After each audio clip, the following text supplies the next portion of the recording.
To smart classes. Today we discuss about class 9 chapter number second polynomial. आज हम जो है क्लास 9 का chapter number second polynomial start करने जा रहे हैं। तो ठीक है, अगर आप पहली बार हमारे चैनल पर हैं तो मेक श्योर सब्सक्राइब। चलिए बात करते हैं पॉलिनोमियल। सबसे पहले जानते हैं पॉलिनोमियल होता क्या है।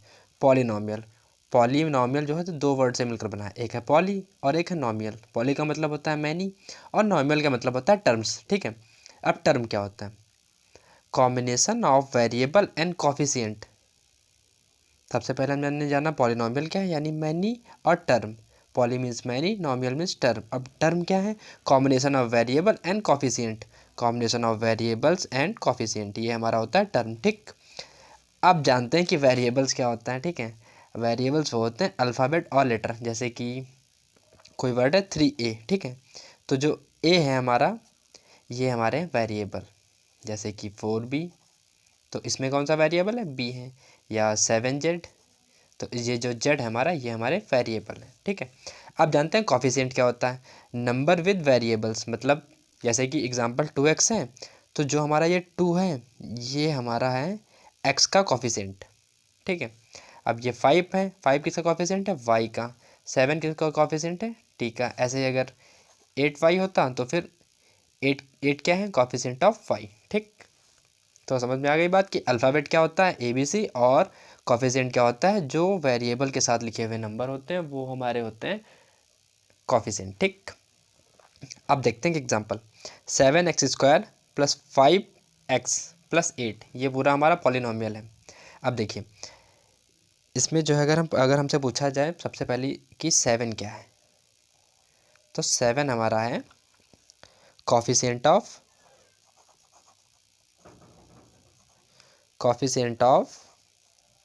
x²। ठीक है, और ये हमारा x क्या है? x हमारा है वेरिएबल। और 8 हमारा क्या है? 8 हमारा है कांस्टेंट। ठीक, बात समझ में आ गई। 7 क्या था? कॉफिशिएंट ऑफ x², और ये 5 क्या है? ये भी कॉफिशिएंट ऑफ x है। ये x² का कॉफिशिएंट है, ये x का कॉफिशिएंट है, ये हमारा कांस्टेंट है। ठीक है, अब ये हमारा पूरा क्या होगा? मतलब वेरिएबल और कॉफिशिएंट, ये हमारा होता है टर्म। ठीक, ये 5x हमारा टर्म हो गया। ऐसे कोई और नंबर हो 4x होगा, तो ये भी हमारा पूरा टर्म हुआ। और 7x² ये भी हमारा टर्म है। ठीक है, मतलब वेरिएबल और कॉम्बिनेशन ऑफ टर्म क्या है? Combination of variable and coefficient. तो combination of variable and coefficient is term. ठीक है, तो ये हमारा एक पूरा टर्म हो गया, ये हमारा टर्म हो गया, और ये हमारा कांस्टेंट, ये भी एक टर्म है। ठीक है, तो हमने क्या पढ़ा था? Many terms. ठीक है, पॉलिनोमियल में क्या होता है? जब कई सारे टर्म मिल जाते हैं तो हमारा पॉलिनोमियल बन जाता है। ठीक है, तो अब पॉलिनोमियल तो क्लियर हो गया होगा। ये टॉपिक पर टाइप्स ऑफ पॉलिनोमियल। तो पॉलिनोमियल के जो टाइप्स हैं वो तीन तरीके से डिवाइड किए गए हैं। तो पहला हमारा है टर्म के बेसिस पर, ठीक है, दूसरा हमारा है वेरिएबल्स के बेसिस पर, और तीसरा हमारा है डिग्री के बेसिस पर। मतलब कितने टर्म होंगे उसके बेसिस पर, कितने वेरिएबल्स हैं उसके हिसाब से, और कितनी ज़्यादा डिग्री है उसके अकॉर्डिंग। ठीक है, तो चलिए बात करते हैं सबसे पहले हम टर्म के बेसिस पर।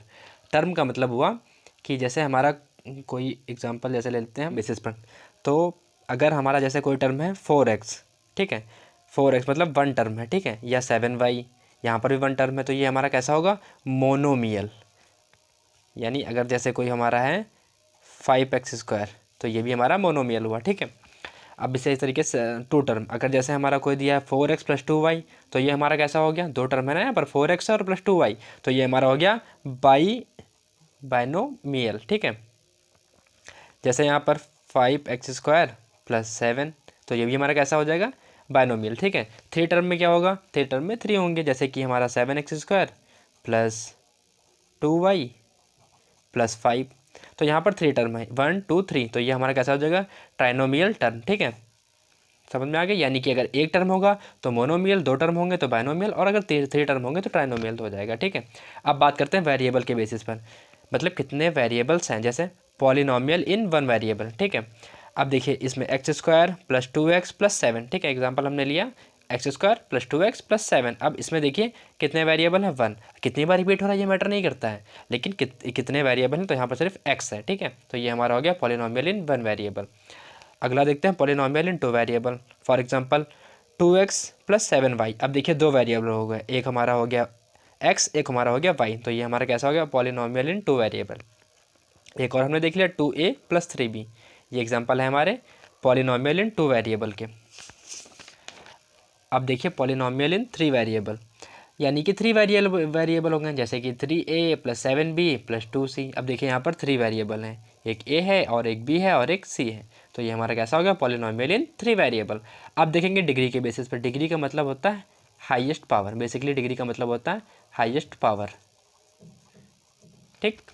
तो सबसे पहले डिग्री नंबर 1 देखते हैं, लीनियर पॉलिनोमियल, यानी कि फॉर एग्जांपल x+1 हमने ये कोई एक पॉलिनोमियल ले लिया। अब अगर देखिए x की पावर कुछ भी नहीं दे रखी, मतलब कि 1 होगी। अगर कोई पावर नहीं दी होती तो क्या होता है, 1, ठीक है। अगर किसी टर्म की पावर 1 है तो ये हमारा कैसा हो जाएगा, linear polynomial. For example x+1, y+7, z+7, मतलब कुछ भी हो। अगर वेरिएबल की पावर 1 है, मतलब देखा जाएगा 1 है, तो फिर वो हमारा हो जाएगा लीनियर पॉलिनोमियल, ठीक है। अब डिग्री 2 देखते हैं। देखिए फॉर एग्जांपल x² + 2y। अब देखिए यहाँ पर वेरिएबल की हाईएस्ट पावर देखनी है, ठीक है। तो वेरिएबल की हाईएस्ट पावर कितनी है, 2 है। यहाँ पर y की पावर 1 है, यहाँ पर x की पावर 2 है, यानी कि हाईएस्ट कितनी है, डिग्री 2। तो ये हमारा कैसा, लीनियर नहीं, सॉरी ये कटा, लीनियर नहीं होगा, ये हो जाएगा हमारा क्वाड्रेटिक पॉलिनोमियल। अगर डिग्री 2 है तो हमारा कैसा हो जाएगा, क्वाड्रेटिक पॉलिनोमियल। अगला एग्जांपल देख लीजिए x² + 7x + 8। तो यहाँ पर किसकी पावर ज़्यादा है, x², यानी डिग्री 2 है, ठीक है। तो ये हमारा कैसा हो जाएगा, क्वाड्रेटिक पॉलिनोमियल। अब देखते हैं डिग्री 3। अगर देखिए यहाँ पर 4a³ + 7b² + c की पावर कुछ नहीं दे रखी, यानी कि 1 होगी, ठीक है। तो यहाँ पर हाईएस्ट डिग्री कितनी है, 3 है, a की डिग्री 3 है। तो ये हमारा कैसा हो जाएगा, क्यूबिक पॉलिनोमियल।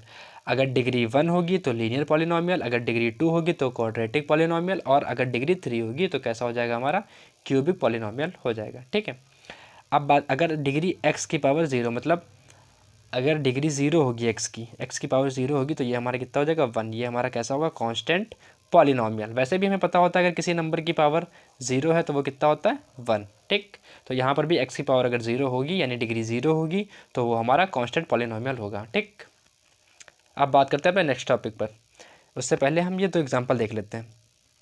7x² + 5y + 4, ठीक है। ये हमारा एक टर्म है। अब ये कैसा होगा, यहाँ पर देखिए डिग्री कितनी है, 2। तो ये हमारा कैसा हो जाएगा, क्वाड्रेटिक पॉलिनोमियल, ठीक है। अब अगला एग्जांपल देखते हैं। तो ये हमारा हो गया। दूसरा है 8x³ + 5x² + 7। यहाँ पर डिग्री हाईएस्ट कितनी है, 3। तो ये हमारा कैसा हो जाएगा, क्यूबिक। ये हमारा होगा क्यूबिक पॉलिनोमियल। अब बात करते हैं अपने नेक्स्ट टॉपिक पर, वैल्यू ऑफ पॉलिनोमियल। मतलब अगर हमें किसी पॉलिनोमियल की वैल्यू निकालनी होगी, ठीक है। अगर हमें कोई पॉलिनोमियल दिया है उसकी वैल्यू निकालनी है। अगर तो सबसे पहले जान लीजिए, जैसे हमारा कोई पॉलिनोमियल दिया होता है तो उसमें अगर कोई वेरिएबल है, x है, y है, z है, a है, b है, c, एनीथिंग है, तो अगर उसकी वैल्यू कोई दे रखी है हमें, तो हमें क्या करना होगा, पॉलिनोमियल में वैल्यू पुट कर देनी होगी। और सबसे पहले देख लीजिए, ये जो px होता है ये पॉलिनोमियल को रिप्रेजेंट करने का एक तरीका होता है, ठीक है। अगर मान लीजिए हमें कोई क्वेश्चन दे दिया जाए, find the value of this polynomial where x = 2, मतलब x की वैल्यू 2, तो हम क्या करेंगे, ये जो x है, x की जगह पर हम जहाँ पर पॉलिनोमियल में 2 पुट कर देंगे, ठीक। तो कैसे करेंगे, p2 = अब जहाँ पर x था वहाँ पर हमने 2 रख दिया, बस सिंपली सॉल्व कर देंगे, +6, ठीक। तो ये हमारा हो जाएगा 2 का स्क्वायर 4 + 2 × 2, ये भी 4 +6, तो ये कितना हो गया, 4, 6 + 4 10, और 10 + 4 14, तो 14। ये हो गया हमारा आंसर। हमें क्या करना होगा, वैल्यू दे रखी होगी, वो वैल्यू हमें पॉलिनोमियल में पुट कर देनी होगी, उसके बाद हमारा आंसर आ जाएगा। तो इस पॉलिनोमियल की 2 पर वैल्यू हमारी इतनी होगी, ठीक है, कितनी, 14, ठीक। अब बात करते हैं अपने नेक्स्ट टॉपिक पर।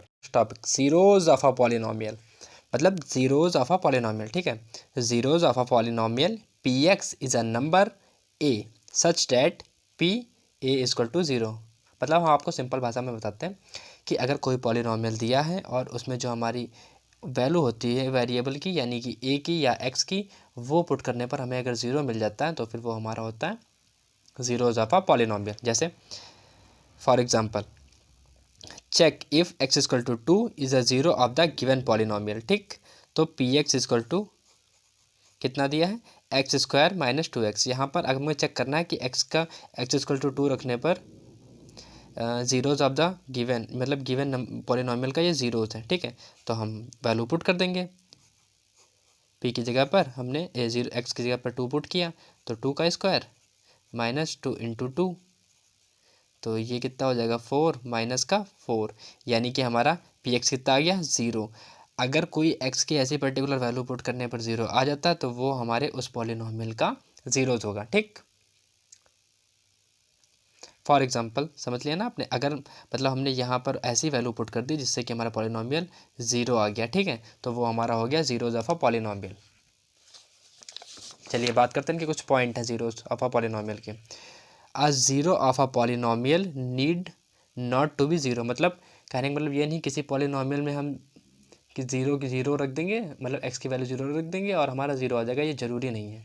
फॉर एग्जांपल देख लीजिए आप, जैसे कि इससे पहले का एग्जांपल था एक्स स्क्वायर माइनस 2x और प्लस 4। अब आप एक्स की जगह पर अगर 0 रख भी देंगे तो क्या 0 आ जाएगा, यहाँ पर 0 हो जाएगा, यहाँ पर 0 हो जाएगा, लेकिन ये 4 तो हमारा रह जाएगा ना, तो ये हमारा 0 नहीं होगा, ठीक है। मैं ये मतलब ये बात ज़रूरी नहीं है कि 0 रखने पर ही 0 होगा। 0 में be a zero of a polynomial, मतलब जो ज़ीरो है हमारा वो पॉलिनॉमियल का 0 हो सकता है। मतलब अगर पी एक्स इक्वल टू दे रखा हो एक्स स्क्वायर माइनस 2x, तो यहाँ पर जब हम 0 रखेंगे तो हमारा आ जाएगा 0 माइनस 2 इंटू 0, ठीक। तो ये हमारा आ जाएगा 0, तो मतलब 0 हो सकता है, ठीक है। ज़रूरी नहीं है कि 0 हो ही, मतलब हर पॉलिनॉमियल का कुछ का हो सकता है, ठीक। अगला देखते हैं, every linear polynomial has no as one and only one zero, मतलब जो लीनियर पॉलिनॉमियल होता है उनका सिर्फ एक ही ज़ीरो होगा। जैसे फॉर एग्जांपल x+1, ठीक, या y+1। लीनियर पॉलिनॉमियल क्या होते हैं, जिनकी पावर 1 हो, ठीक है, डिग्री 1 हो, ठीक। तो फिर ये हमारे हो जाएंगे, अगर यहाँ इनके हमारे क्या होंगे, एक ज़ीरो होंगे, ठीक है, इनके हमारे पर्टिकुलर 1 ज़ीरो होगा। अ polynomial can move more than 1 zero, मतलब किसी भी पॉलिनॉमियल के एक से ज़्यादा ज़ीरो हो सकते हैं। फॉर एग्जांपल जैसे एक्स स्क्वायर माइनस 2x था अभी हमारा, इससे पहले पी एक्स, यहाँ पर हमने 2 रखा, 2 पुट करेंगे तब भी 0 आ जाएगा, ठीक। और अगर यहाँ पर हम 0 पुट करेंगे पी की जगह पर, तब भी हमारा एक्स की जगह पर, तब भी हमारा 0 होगा यहाँ पर, तब भी हमारा 0 आ जाएगा। यहाँ पर हमने देखिए 0 रख कर देखा था, ठीक है, और इससे पहले हमने 2 रख कर देखा था, तो मतलब किसी भी पॉलिनॉमियल के एक से ज़्यादा 0 भी हो सकते हैं, ठीक। Now we moving to the next topic. अगले टॉपिक रिमाइंडर थ्योरम समझते हैं, क्या होता है रिमाइंडर थ्योरम। तो हम बचपन से पढ़ते चले आ रहे हैं कि रिमाइंडर थ्योरम मतलब dividend equal to divisor into quotient plus remainder, ठीक है। ये हम लोग छोटे बच्चे पढ़ते चले आ रहे हैं। अब बहुत से लोग ये भी नहीं जानते होंगे कि डिवाइडेंट क्या होता है, डिवीज़र क्या होता है, क्वोटिएंट क्या होता है। चलिए बता देते हैं आपको। जैसे कि अब हम बात करें पॉलिनॉमियल की बात नहीं कर रहे हैं, बेसिक डिवीज़न की बात करें, ठीक है। जैसे कि 2 का डिवाइड हमने कर दिया 23 से, ठीक, 2 1 1 से गया 2, ठीक है, ये क्रॉस 3 उतारा, ये भी 1 से गया, ये 2, और ये हमारा बचा 1 रिमाइंडर, ठीक। तो ये जो हमारा होता है ये होता है डिवाइडेंट, ठीक। 23 हमारा हो जाएगा डिवाइडेंट, और ये जो हमारा होता है जिससे डिवाइड करते हैं ये हमारा होता है डिवीज़र, तो हो गया हमारा डिवीज़र। अब क्वोटिएंट क्या होता है, जो हमें डिवाइड करने के बाद मिलता है, ये हमारा होता है क्वोटिएंट, ठीक। और रिमाइंडर क्या होता है, जो हमारा रिमेन लास्ट में बचता है, ये हमारा हो गया रिमाइंडर, ठीक। तो जब इसे हम इस फॉर्म में लगाएंगे तो देख लीजिए 23 इक्वल टू 2 इंटू क्वोटिएंट मतलब 11 प्लस रिमाइंडर 1। जब इसे सॉल्व करेंगे तो 22 प्लस 1 यानी कि 23। तो ये होता है हमारा बेसिक, ठीक है। तो dividend equal to divisor plus quotient plus remainder, ठीक है। तो अब पॉलिनॉमियल में क्या होता है, जैसे हम ले लेते हैं कोई भी एग्जांपल, x+1 को हमें डिवाइड करना होगा x² + 7x + 4, ये हम ऐसे एग्जांपल ले रहे हैं, ठीक है। तो जो ये हमारा होता है x+1 जिससे हम डिवाइड करते हैं, ये हमारा होता है gx, ठीक। ये और ये जो हमारा पॉलिनॉमियल है ये हमारा होता है px, ठीक। और जो हमें डिवाइड करने के बाद मिलेगा ऊपर, ठीक है, ये हमारा होता है क्यू एक्स क्वोटिएंट, ठीक। और जो रिमाइंडर बचेगा हमारा, जो भी रिमाइंडर बचेगा वो हमारा होता है आर एक्स, ठीक। तो ये हमारा हो गया पी एक्स, ये हमारा हो गया जी एक्स, ये और ऊपर वाला क्यू एक्स, और अपॉन में जो बचेगा वो हमारा होगा रिमाइंडर यानी आर एक्स, ठीक। अब देखते हैं एग्जाम्पल डिवीज़न का, ठीक है। तो ये रहा P X equal to 3x² plus X minus 1 और जी एक्स कितना है एक्स प्लस 1, ठीक। तो x प्लस 1 और इधर कितना हो जाएगा 3x प्लस एक्स माइनस का 1, ठीक। तो जब हम इसे करेंगे तो हमें बनाना होगा 3x², मतलब x प्लस 1 जो है हमारा, इसे इस x को देखेंगे हम और हमें बनाना है 3x²। लेकिन जब मल्टीप्लाई करेंगे किसी नंबर से तो हम पूरे से करेंगे, तो 3 से मल्टीप्लाई करेंगे तो 3x हो जाएगा, लेकिन x² बनाना है तो फिर एक x और लगा देंगे। तो 3x² से जब मल्टीप्लाई करेंगे, 3x से मल्टीप्लाई करेंगे तो 3x², और इससे भी करेंगे तो प्लस कितना 3, ठीक। तो वही यहाँ पर करेंगे 3x, ठीक। तो इससे करेंगे कितना आ जाएगा 3x², इसको छोड़ेंगे नहीं, इससे भी करना होगा तो कितना आएगा 3x। अब क्या करेंगे साइन चेंज कर देंगे, जो हम लोग छोटे पर से करते चले आ रहे हैं डिवीज़न में, ठीक। तो ये कट हो जाएगा, ये तो कट नहीं होगा, तो कितना हो जाएगा, यहाँ पर साइन किसका बड़ा है माइनस का, माइनस के 3 में से 1 ऐड करें तो कितना आ जाएगा माइनस का 2x, ठीक। और ये हम सिमिलर उतार लेंगे, ठीक। अब हमें क्या लाना है माइनस का 2x लाना है, इससे ऐसे नंबर से मल्टीप्लाई करें कि इतना लाना है, तो किससे करेंगे माइनस के 2 से, तो उससे करेंगे तो कितना आ जाएगा माइनस का 2x, और इससे करेंगे माइनस के 2 को तो माइनस का 2, फिर से साइन चेंज कर देंगे, साइन चेंज हुआ ये कट हो गया, यहाँ पर साइन चेंज हुआ तो कितना बचेगा 1, ये प्लस के 2 में से एक माइनस होगा तो कितना बचेगा 1। तो ये जो हमारा बचा ये हमारा है आर एक्स हमारा ये है, और ये हमारा है क्यू एक्स, ठीक। और ये हमारा था पी एक्स और ये हमारा था जी एक्स, ठीक है। आप समझ में आ गया क्लियर, ठीक। अगर यही क्वेश्चन आपको, अब हम इसका अदर मेथड देख लेते हैं। मान लीजिए यही क्वेश्चन हमारा 3x² प्लस एक्स माइनस का 1 पी एक्स बराबर इतना, ठीक। और इधर दे रखा है x प्लस 1, ठीक। अगर यही क्वेश्चन हमारा एक नंबर में दे रखा हो तो इतना लंबा मेथड तो करेंगे नहीं हम, तो उसका शॉर्ट तरीका देखिए, ठीक है। तो वहाँ पर हम क्या करेंगे x प्लस 1 जो है इसको हम 0 के इक्वल मान लेंगे, ठीक। और x की वैल्यू निकाल लेंगे जो कि आएगी माइनस का 1, ठीक। और ये जो वैल्यू है x की, ये उठा के हम p में x की जगह पर पुट कर देंगे इस पॉलिनोमियल में, ठीक। यानी p माइनस 1 3 माइनस 1 का स्क्वायर माइनस 1, ये माइनस 1, ठीक है, हमने पूरा रख दिया। जब माइनस का स्क्वायर होगा तो प्लस का साइन हो जाएगा यानी कि 3, और ये माइनस माइनस माइनस का 2 जो कि आएगा हमारा 1, ठीक है। अब देखिए यहाँ पर भी रिमाइंडर उतना आया और यहाँ पर भी रिमाइंडर उतना आया, तो अगर रिमाइंडर निकालने को कहा जाएगा एक नंबर में आएगा तो हम ये वाला मेथड यूज़ करेंगे, ठीक है।